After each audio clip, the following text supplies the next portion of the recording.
And they're both tired, exhausted. They fought very, very hard and very viciously, very violently. And they were both satisfied to go home and get out. And can it start again? I guess someday it can. It could maybe start soon.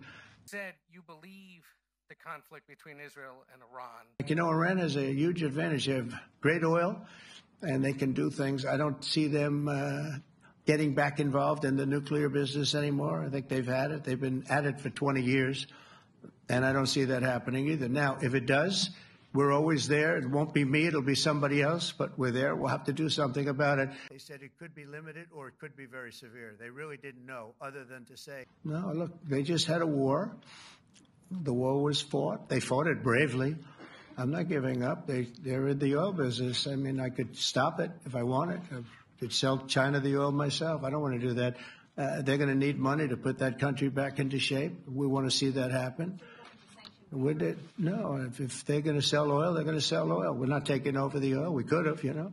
From Iran. Yeah. Are you giving up on your maximum pressure campaign? We're going to talk to them next week with Iran.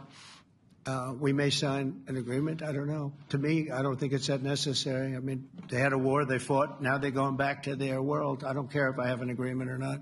The only thing we'd be asking for is what we were asking for before about we want no nuclear, but we destroyed the nuclear. In other words, it's destroyed. I said Iran will not have nuclear. Well, we blew it up. It's blown up to kingdom come. And so I don't feel very strongly about it. If we got a document, wouldn't be bad. Ruta has described President Putin as an adversary. A big focus. In a very historic milestone this week, the NATO allies committed to dramatically increase their defense spending to that 5% of GDP, something that no one really thought possible. And they said, you did it, sir, you did it. Well, I don't know if I did it, but I think I did. Probably more serious question. I think you just had a meeting with President Zelensky.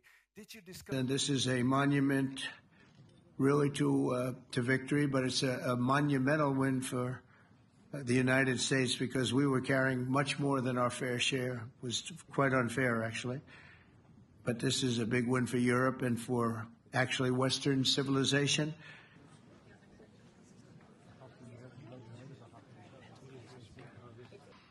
But it's vital that this additional money be spent on very serious military hardware, not bureaucracy, and hopefully that hardware is going to be made in America because we have the best hardware in the world. You see us make deals. Yeah, please.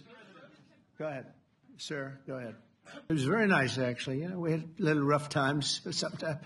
He was couldn't have been nicer. I think he'd like to see an end to this. I do. I think what I took from the meeting couldn't have been nicer, actually. But I took from the meeting that he'd like to see it end. I think it's a great time to end it. I'm going to speak to Vladimir Putin and see if we can get it ended. The conflict between Israel and Iran is over. What makes you so confident? That's a lot of questions.